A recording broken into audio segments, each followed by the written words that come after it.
సుమన్ టీవీలో మీ personal and business promotions కోసం కింది నెంబర్కి కాంటాక్ట్ చేయండి.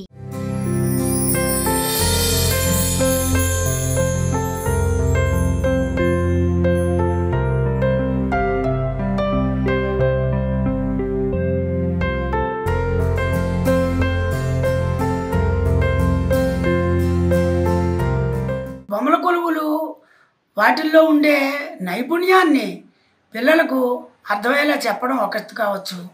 రెండోది నేను గమనించింది ఏంటంటే, ఒక వస్తువు చెయ్యి జారిపోతే అది విధ్వంసం అయితే అది బద్దలైతే పగిలిపోతే పడే బాధ పిల్లలకి చాలా చక్కగా అర్థం కావడానికి కూడా ఈ బొమ్మల కొలువు పదిలిపరచటం.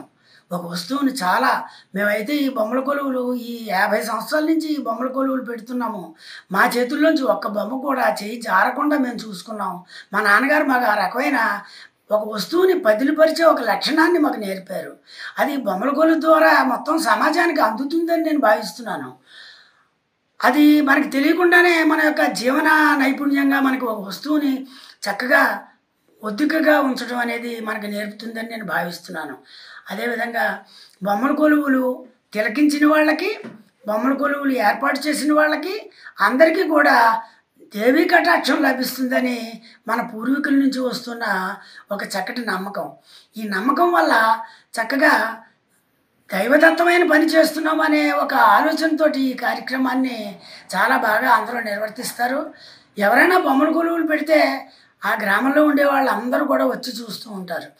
ఈ 3 రోజుల నుంచి మొన్నటి ఉదయం మా స్థానిక శాసనసభ్యులు బండారు సత్యానందరావు గారు తదితరులు అందరూ వచ్చారు. వారి చేతుల మీదుగా ఈ బొమ్మల కొలువుని నేను ఏర్పాటు చేశాను.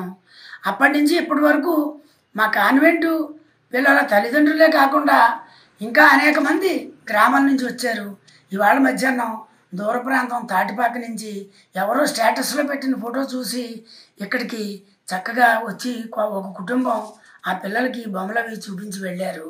అంచేత బొమ్మల కొలువులు అనేవి చాలా గొప్పగా ఉంటుంది. తర్వాత ఇప్పుడు నేను ప్రత్యేకంగా చెప్పేది ఎందుకంటే గొప్ప విషయం ఏంటంటే, బొమ్మలు కొంటేనే బొమ్మల కళాకారులకి పొట్ట నిండుతుంది.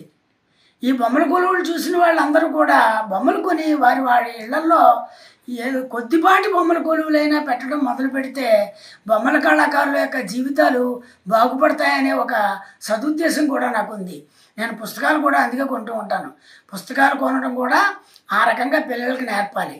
పిల్లలకి బొమ్మలు కొనడం, పుస్తకాలు కొనడం నేర్పడం ద్వారా ఆ కళలు ఎంతో అభివృద్ధి పొందుతాయన్నది జగద్విఖ్యాతి చెందిన సత్యం. నేను దసరాకి బొమ్మల కొలువులు ఏర్పాటు చేశాను. సంక్రాంతికి చాలాసార్లు ఏర్పాటు చేశాను. సంక్రాంతికి ఏర్పాటు చేసిన బొమ్మల కొలువులు ఎక్కువ మంది తిలకించేవారు. సంక్రాంతి అంటేనే దసరాని తక్కువ చేసే ఉద్దేశం కాదు, కానీ సంక్రాంతి అంటేనే ప్రజల్లో ఏదో తెలియని ఒక ఉత్తేజం. ఇప్పుడు లక్షలాది మంది ఇతర ప్రాంతాల నుంచి మా కొత్తపేట చేరుతున్నారు. కొత్తపేటలో సంక్రాంతి పండుగ చాలా వైభవంగా జరుగుతుంది. మా హై స్కూల్ కాలేజీ గ్రౌండ్లో వివిధ రకాలుగా బాణసంచ కాల్చడం, ప్రభలు విపరీతంగా ఊరేగింపు జరగడం, అలాగే రకరకాల వాయిద్య పరికరాలతోటి బ్యాండ్ మేళాలు ఊరేగింపుగా రావడం, అది రాత్రి తెల్లవారులు కూడా ఆ రోజు సంక్రాంతి మధ్యాహ్నం 1 గంటకి మొదలైతే ఆ మరుసటి రోజు ఉదయం 9 గంటల వరకు కూడా ఆ ఊరేగింపు అలా జరుగుతూనే ఉంటుంది. ఆ విశేషంగా అశేష ప్రజానీకం ఆ ఊరేగింపులో ఎక్కడి నుంచి వచ్చి పడిపోతారా, సముద్ర కెరటాల్లాగా వస్తారు మా ఊరు సంక్రాంతి పండగకి.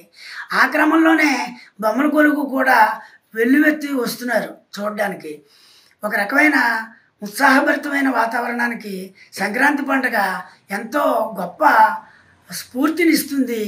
అనేక రకాలైన విన్యాసాలు, అనేక రకాలైన కోడి పందాలు జరుగుతాయి. అవి జరగకూడదని ఆంక్షలు ఉంటాయి.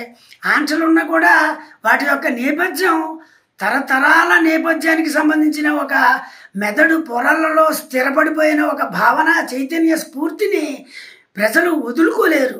తప్ప రైటా అన్నది నేను ఇక్కడ చెప్పదలుచుకోలేదు. ఎందుకంటే అది నిర్ణయించడానికి నేను చాలా నిమిత్త మాత్రుడిని. పెద్ద వాళ్ళే నిర్ణయించలేని ఒక గొప్ప విషయాలన్నమాట. అలాగే కొన్ని ప్రాంతాల్లో జల్లికట్టు లాంటి విషయాలు జరుగుతూ ఉంటాయి. అది కూడా యానిమల్ హస్బెండరీ వాళ్ళు, యానిమల్ జంతు హింసా నివారణ సంఘం వాళ్ళు కూడా వాటిని ఖండిస్తున్నప్పటికీ కూడా అవి ఈ కొద్ది రోజులు 2 రోజులు మాత్రం జరుగుతూ ఉంటాయి. అది కొన్ని తరాల పాటు జరిగి ఆ క్రమంలో మరికొన్ని తరాల పాటు నెమ్మదిగా ప్రజలు అర్థం చేసుకునే క్రమంలో వాటికి అవి నిష్క్రమిస్తాయని నేను మనసా వాచా కర్మణ భావిస్తున్నాను. ఇది సంక్రాంతికి సంబంధించి నాకు తెలిసినంతలో నేను ఇవ్వదలుచుకునే వివరణ.